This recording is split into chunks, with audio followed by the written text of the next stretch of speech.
Shimano TX35. Unboxing natin galing sa Shopee. Testing natin.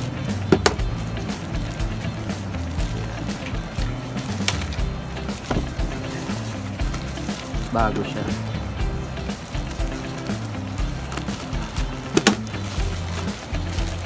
Ewan ko lang kung original to kasi Shopee 140 lang. So yun siya.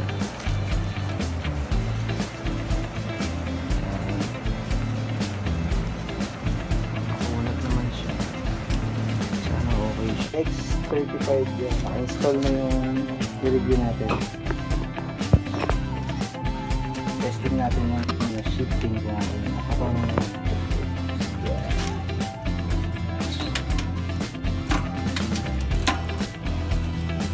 bali TX35 Shimano Tourney TX35, tapos naka 1142 tayo na sagmit, so mas malaki yung feet.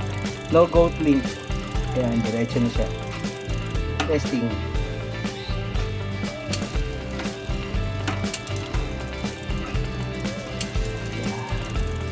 Medyo delay yung pangatlo, no?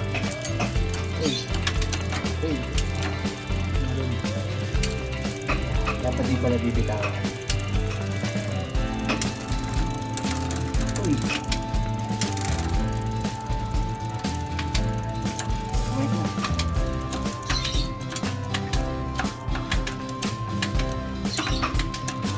Isa pa.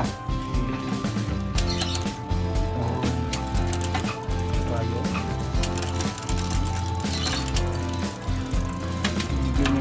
Sabi ng mechanic, lagyan ko pa lang kasi bago yung ano.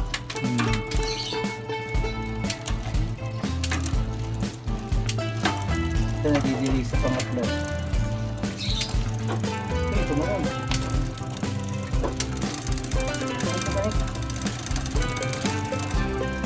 Ayun, ganyan didilig. Pwede naman siya guys, wala nang goat link eh.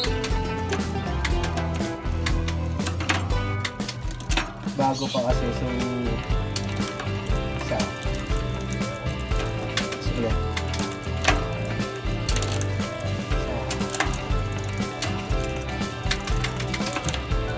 Yan mo.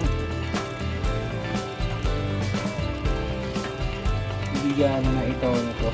So isa ulit. Pero pwede siya guys.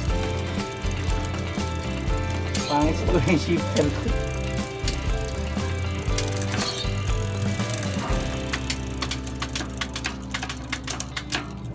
So far so good naman guys. Siguro hindi lang na ito na masyado. So kailangan ba ito na. So no goat link, Shimano TX35. Goods na yan. So na order ko siya sa Shopee 140 lang. Plus shipping fee. Minus voucher. 157 lang binayaran ko guys. Hindi natin sure kung original ba to, pero pwede naman eh. Nagtitipid tayo. Hindi ko na alam kung safe talaga siya gamitin, pero yan ang review dyan sa TX35. And mukhang matibay naman siya. Goods na yan. And sana magustuhan niyo yung video na to. Please subscribe Cool Dudes TV. Thank you and God bless.